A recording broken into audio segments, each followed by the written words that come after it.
Hey guys, Backyard Scientist here, and today we're going to be making a fidget spinner. No, wait, come back. It's going to be a big fidget spinner.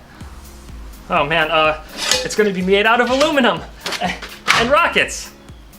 All right, nice. Man, you guys had me worried for a second, so thank you. I'll also throw in a cat and a plasma cutter. The first thing I did was cut out the shape of the spinner in a piece of plywood. I'm using it as a template to cut the aluminum using a plasma cutter. I used a 2-inch hole saw to make the holes in the fidget spinner, and that perfectly matches the outside dimensions of the bearing. I made supports to hold the bearing in place. I used a 3-inch and a 1 3/4-inch hole saw. That should keep the bearing centered and keep it from falling out. I'm using commercially available A-sized rocket engines and pipe strapping to hold it to the fidget spinner. Okay, we got the fidget spinner all wired up. I have sandbags to hold the base down because even though I tried to make sure it's super balanced, it still might go a little crazy and who knows what'll happen. So this should hold it down. Everything looks good to go. Are you ready? I'm ready. I don't think that's the best spot. No? Maybe hide behind your car. I don't know why she parked her car so close. 2, 1.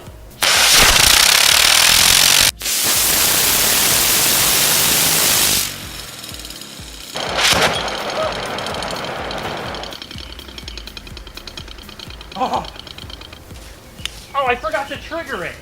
All right, guys, I was totally nuts. Like, there was so much stuff happening at the same time, I couldn't even really tell what was happening. So I had to go back and rewatch the footage and, well, let's have a quick recap. First of all, you'll notice that there's only 2 rockets left on the fidget spinner. The first rocket broke free and made a beeline right towards my car. It hit the wheel and then started ping-ponging around on the inside of the wheel well. And that's pretty ironic because I was giving Sandra a hard time about parking so close to the rocket setup. The next rocket worked fine. It was actually the only rocket that was powering it because the third rocket exploded instantly as soon as I lit it, and unfortunately it was pointed at Sandra and it shot like a piece of gunpowder right through the plastic table, and it ended up under her ankle and she was sitting cross-legged. So she's totally fine. She just doesn't want to play with the rockets anymore. And I totally understand that. I mean, so far it's Fidget Spinner 2, Backyard Scientist 0, because it's burned Sandra, it's burned me. This thing is a death trap. Let's put some more rockets in it and try again. All right, guys, here I go. Before I go, I want you to comment how long you think it'll spin for, all right? All right, here we go. 3, 2, 1.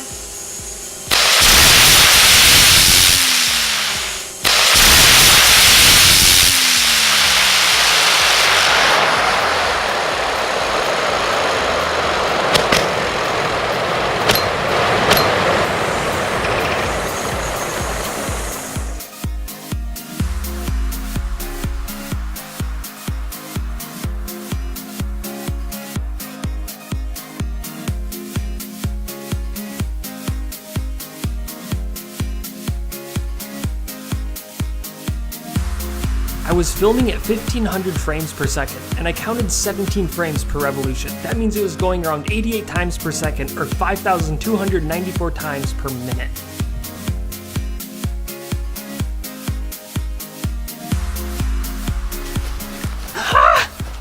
And call it. All right, I'll see what that time is. We'll see who got that right. I'm just so happy that this paid off in the end. You know, I think I know what one of the problems was. This thing was spinning around so fast, the gunpowder in it was being like forced out the back or something. You can tell that on the high-speed camera, you just see these random showers of sparks shooting out of the thing. And I think that was, you know, a structural failure inside of the rocket engine. That's probably what all these holes are on the side of the rocket engine like this.